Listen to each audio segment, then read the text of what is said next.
All right, I just milled up these parts. This is going to be casement window repair. Can't tell a lot about what's going on here. Got my pervy push stick in the background. Apologize if that offends anybody. This would go on the bottom of a casement window. A casement window is a window that opens like a door. They open into the house. And this was the original design of how casement windows would work. The bottom would have this little lip hanging, and then there's this little drip rail. And the idea there, I'll explain that in a second, is that surface tension of water when it rains comes down the front of the face of the window, wraps under, and as soon as it hits this little, saw curve, basically, then it drips straight down. When it drips straight down, it hits this angle and then rolls down and hits the sill and rolls away from the house. That's how it's supposed to work. Unfortunately, over the years, especially out here, carpenters, as buildings sag, move around, a lot of times carpenters will come out and they'll start trimming off the bottoms of those windows to get the window to fit. Or they'll remove this section, the high section there, along the top of that sill to make the windows fit. And 9 times out of 10, if a window's sagging, all you have to do is take a screw out of the top hinge and put a longer screw in it. It'll pull the window up. These windows use hinges called Parliament hinges. When they're open, they kind of look like the letter H, and you can bend that too. Anyhow, this is kind of how it works. I put a little shim in there because you'll probably end up with a little gap here and here. This is your window. It continues on. So what happens is I'm going to take this piece here, I'm going to let that into the sill. And it's not going to be an easy job because I got to try to cut a pretty flat line that way and this way, and then basically fit this part right in line where the window sits. And once I get that sitting pretty straight there, it may not be perfect this way exactly. It could be off a hair. And then what I'll do is I'll get measurements down to this rear edge, and I'll transfer them onto the window, and then I'll do the math and I'll subtract from this point to this point. And then I'll use a track saw. I'll cut the bottom of the window off, and I will glue and screw this to the bottom of that window. And then when that window closes, it should close right over this, just like this. So I'm replicating the detail, the original detail from the 1920s. And just so I'm going to explain it again. Surface tension from the water, outside weather, comes down, it hits the glass, rolls down, hits the window, comes down, rolls down along here, right? It wants to roll under. As soon as that water hits this edge where this saw curve is, it drips straight down. As soon as it drips straight down, it hits this angle, and then the water rolls away. That's how it's supposed to work. If you have a casement window and you're inside your house and you look and you can see light at the bottom of the window, that means that this is missing. Oftentimes, this has been cut as well. And the other interesting thing is the bottoms of these windows, a lot of them are rotted. So I'm going to be able to cut the rod apart. Sometimes the windows are separating a little bit. I could drive a few screws, a couple screws from the outside, put some wood plugs to fill that, glue and screw this thing to the bottom, this piece here, and that's going to reinforce the window. So you're kind of refurbishing. I'm not trying to restore the entire window. I don't want to get into window restoration here. We'll just each window. I could do it, but each window just takes so many man hours to do that. The thing is if your windows aren't completely rotted, it might be worth it to restore them, because it's kind of hard to find a place that'll build you replacement casement windows. If you can usually find them where they'll put better glass in them, which is always nice. Thicker glass. I've put sandwiched glass in before. Not where there's an airspace, but where they'll have like a film of plastic between it. You get some UV. That's thicker glass, so your mutton bars have to be thick enough to accept them and still be able to retain them with clips and glazing or wood strips. But again, I'm gonna shore up these windows. I'm gonna make this work right. And if there's certain areas on these windows where I have like a major issue, I'll restore that little part of it possibly. And then when it comes to paint, I just intend on painting the parts that I'm putting on, not the entire window. Again, to save time. This is one of my favorite clients, who's super nice people, and I'm trying to do them a solid with time versus money. And I've got, over a solid day of time in and just milling up this, getting the material, milling it all up, and now I'm ready to go. So, yeah. Anyhow, I thought that was kind of neat. Hope you enjoy it. Have a great day. Be kind. And this is, carpentry, woodworking. A carpenter and a woodworker, they're a little bit different. A lot of carpenters don't do this sort of thing. This kind of spills over to the woodworking definition more so. But, I mean, a good carpenter with a table saw could do this even on site. That's it. I'll catch you guys next time. Thanks again for being here.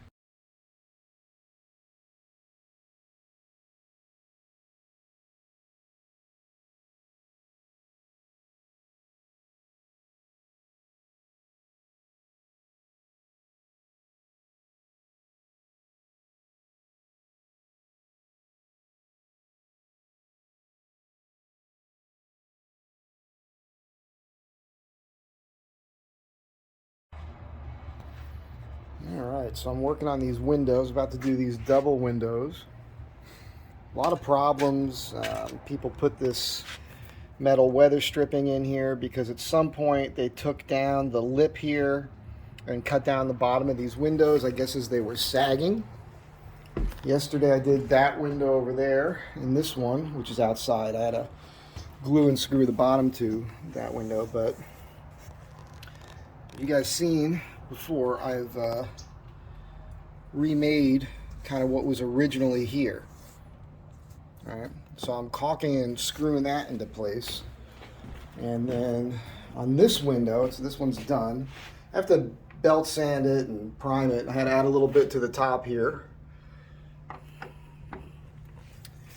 You can see, this is somebody else's work here. Putting this piece across the bottom reinforces the bottom of the window. Obviously I'm going to hit this with a belt sander, smooth that out, and then I'm going to do some epoxy probably, and then prime and paint the bottom edge of this. But you guys understand what's happening, like I've explained before. The way it's supposed to work is the water hits the window, runs down the face, runs under this drip cut, drips straight down, hits this angle, runs away from the house. Now, one of the issues here is bad carpenters before I got here, and they've manipulated these windows. They've adjusted these hinges incorrectly.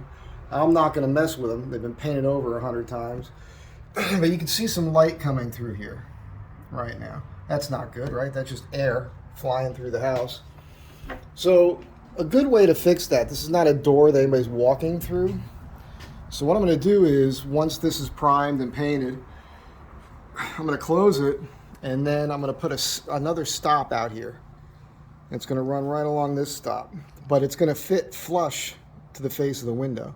So when the window closes now, it'll hit the new stop, which won't be very thick, 1/4 of an inch or so.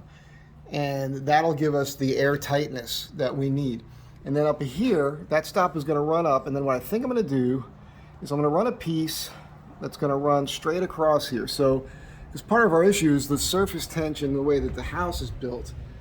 So the water just comes down here, hits this, all right, comes under here. It really does travel that far, hits the window, keeps going. So if I put a drip cut here, not a cut into there, but basically a piece of molding that hangs down, it'll butt up to this stop, and so the water will come down, it'll hit that new piece of trim, and then it'll drip straight down from there without even touching the window. So other than driving wind being pushed into this glass, when it's just misting out, or if it's raining, it's hitting the side of the building, now it'll come down and it'll hit that point and drip straight down, not even touching the window. So I don't know why they didn't do that in the old days, but it'll work. Promise. I'll probably do a hose test on it. So I'll add some more to this video. I might take down the video I put on YouTube and restore it in my phone. I think I could still do that and make one longer video of the correct way to do or repair this stuff the way I'm doing. At least it's the way I do it. So I'm removing all this garbage. I'm removing all this garbage. It really doesn't do anything. And you guys will see what happens. Here's another issue with old windows and doors. When you look at the top or the bottoms and they're not painted, especially here because you have end grain, and the end grain soaks up material like a sponge. So if you buy an old house and your windows are in decent shape, pop them off and eyeball this, come up here, maybe fill these voids with something, and then prime and paint the tops and bottom edges. It'll keep your windows from falling apart.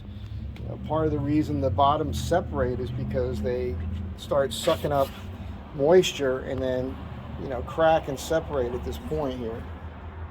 Again, putting this new piece on the bottom is allowing me to shore up this window, so it's way more solid now than it was when I arrived.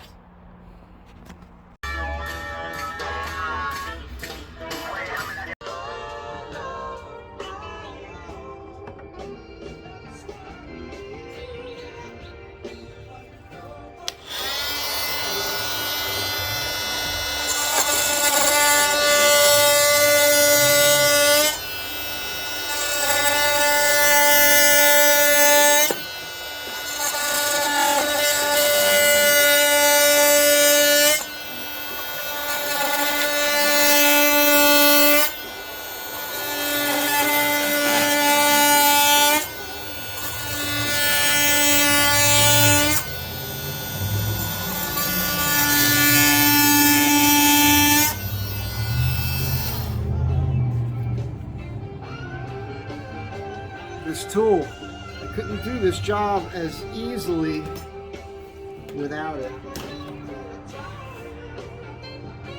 I cut this to the right length, place it, trace the back line. I sit this up on a square for the depth, make that line out there, and then the next cut will be coming in through here. I'll clean that out.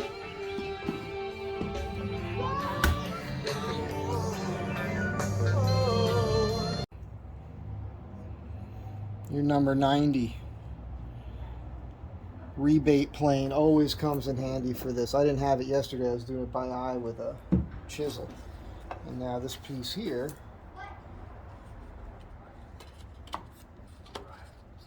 is going to fit in there. So what I'll do is I'll caulk that in, and I'll put a couple screws from the inside, and then this will get filled.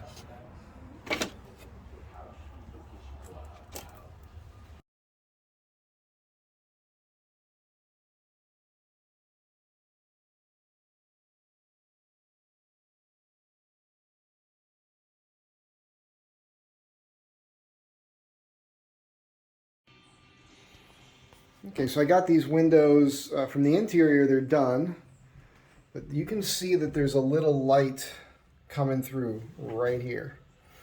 And just want to point out that this was not a restoration job. I may have mentioned it earlier in the video. This is, week 2, getting back to this. The idea here was to replace these bottoms, all right, to make them look more like they looked originally. Got the drip saw curve there and the angle here. You guys know how this works now. And the thing is that these windows, they might not even be original, or somebody came in at some point.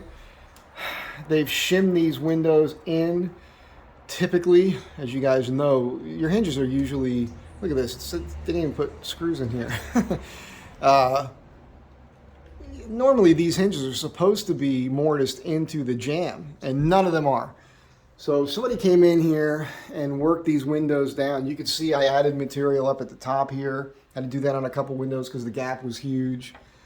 And when you close these now, they're not, well, this one's pretty good, but they're not closing super tight on the stop. I have an issue with the 2 windows that close together. There's just a little right there, light coming through, and that's, I'll deal with that with either a little piece of wood or maybe a stick-on foam weather strip. That's just this window and the upstairs bathroom. Of course, this looks terrible, right? But I'll take care of that. This, again, not restoration. The idea was, let's make these windows work, because underneath these windows, there was a 1/4 inch or more gap where air was just flying through. Bugs, critters were getting through. And then where some of the other windows, they were gapped in other places, but then we ran into an issue where they were stuck and you couldn't really open them. That was the bathroom upstairs. Now they all function flawlessly. Now this one, I'm working on this one right now. There was a huge gap of light here that's now gone. Same thing on the bottom and the side. And so what I'm doing right now is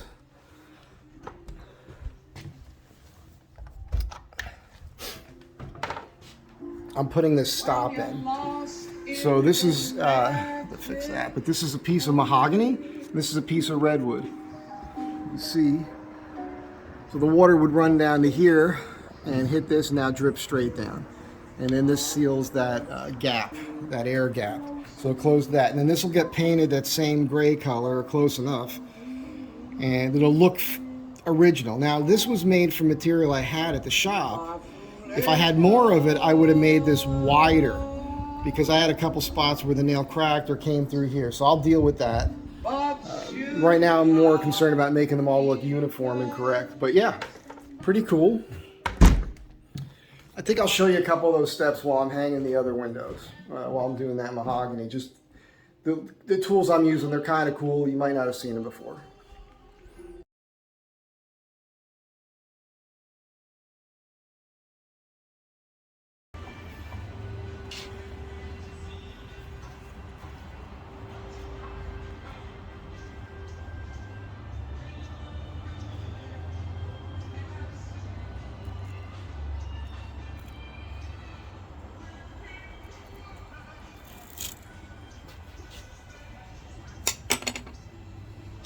I love this thing.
Perfect. So the idea is, this is the piece that's on the window now, and then this sits right over the top of it.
I would rather do a stop that fits tight to the window. You think of these windows as a door.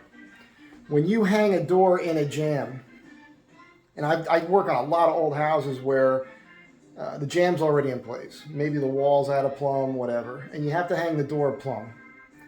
Plumb means vertically correct. This way, and this way, all right? Because you want your door to swing and stay when you take your hand off. You don't want it swinging on its own one way or the other. The idea is you want your door to hang plumb. You want to get your lock catch in there, have the door sitting where it's supposed to sit with the lock set all in place. Then you put your stop on. And you put your stop like I did here, where you put it tight to the door. Now every time you open and close that door, it hits on all three sides perfect, no gaps.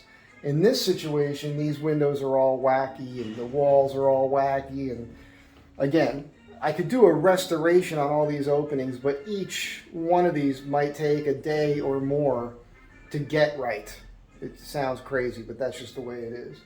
So this is a faster, simpler, cost-effective way to make all this work, and you won't need to mess with this again for a very, very long time.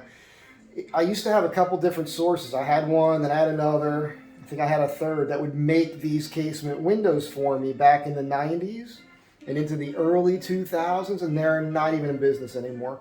And I've called around to have these made for other clients, and the numbers are so astronomical.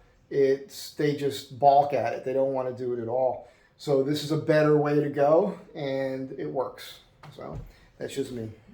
You guys have a good day. Thanks again for being here. And I know this doesn't get a whole lot of views, but for carpenters out there that just want to see, or homeowners, that you need to know that this is an option.